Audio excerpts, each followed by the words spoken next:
The place is called Hangar 17. It's in the cargo area of JFK, International Airport in New York. The reason why it's there is because the owner of the towers was the New York and New Jersey Port Authority. So when the cleanup started, of course they were running into objects that they couldn't just throw away. And the Port Authority offered a temporary solution, for that.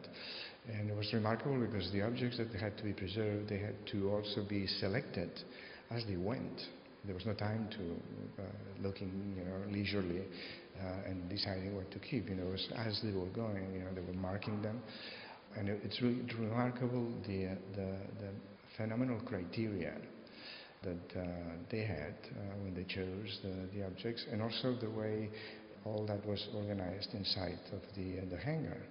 I saw that thing, it just knocked me off my socks, and it was just unbelievable, especially the first time you see it.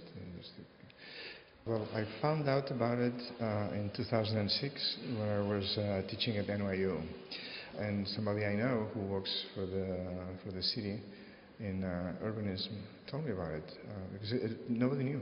It was something that it wasn't really kept secret, but only the people who were involved with it knew about it. So once I knew that existed, then I started pulling strings and see how I could get to see it. So I managed to see all this material inside of the hangar. It was just like really an incredible blow. And then I thought, well, I have to find a way to do something with it, because it was a temporary solution, so it was going to be dispersed at one point or another. And I thought that it wasn't only a matter of documenting the contents, but also the container. The whole thing had become a narrative apparatus that couldn't really be beat by any museum. And it was close to the public, so there was this sort of like strange contradiction, a museum that grew in spite of itself, and that nobody could actually see. I was in New York that day at 200 meters from the towers. That was my neighborhood, and I was at the time dismantling my studio in Tribeca, which was like 7 blocks away, because I was moving to Barcelona, my hometown. After 30 years in New York, I was going back to Spain. I didn't see the first impact because I was looking in another direction. I heard the towers right in front of me. But of course I heard the noise, which was very strange. I heard the people screaming. That's what actually got my attention more than the noise itself. It was kind of soft. It wasn't an explosion or anything, it was something like crumbling, crumbling like this, and a lot of glass cascading. That was the noise. And then I looked, and the fireball had already dissolved, and people were coming out, was being sucked out of the building, by the difference of temperature. And I thought, well, and then I realized that because of the time difference, my mother, who read 3 newspapers a day and watched the news, religiously every day on TV, was going to be watching it within minutes, and she knew that I was there. So I called her and said, look, Mom, you're probably seeing it on the screen right now, and don't worry, I'm okay. It's an accident. Terrible. And as I was talking to her, boom, then the second one hit, and that one I saw. And I told her, well, you're going to be seeing a lot of stuff today, so don't worry. Just be tranquil, because I'm fine. I'm all right, but I have to go.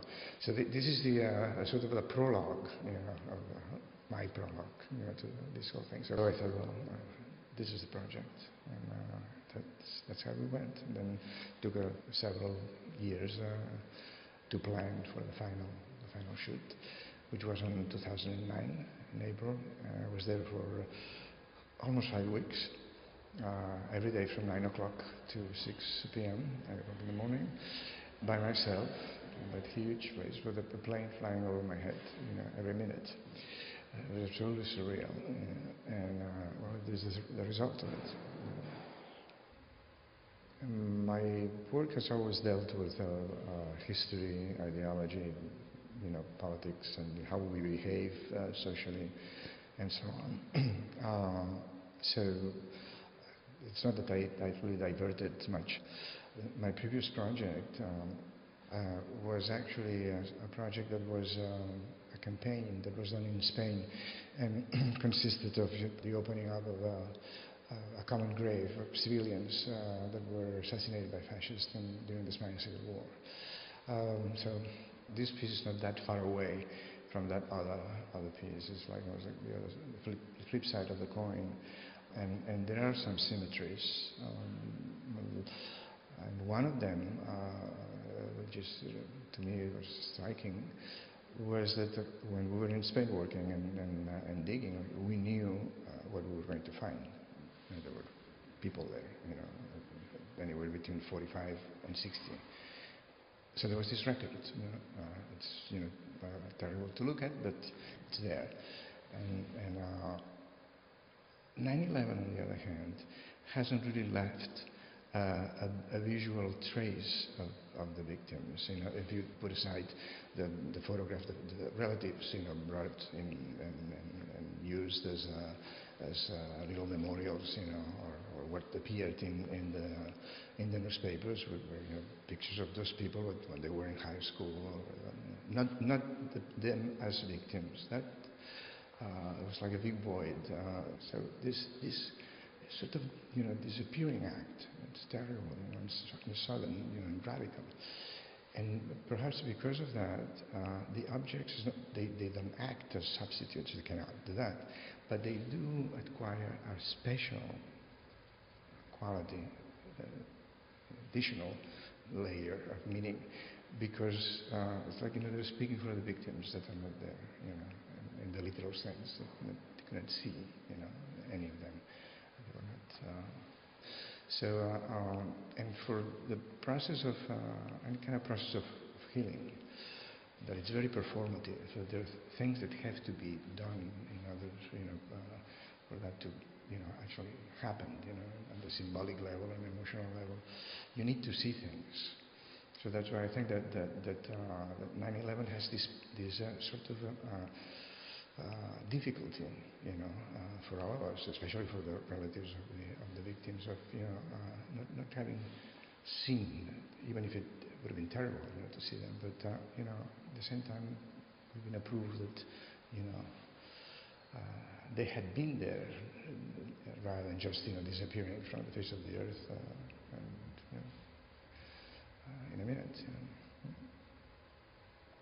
It was all put together and kept under museographic criteria and conditions. And they also started a preservation program, which is truly novel, because there's no precedent in terms of how you preserve the remains of something like this. And it speaks tons about the people who did that. And a lot of forethought. Well, this is important. We'll see what we do with it, but first we keep it. It's just fantastic.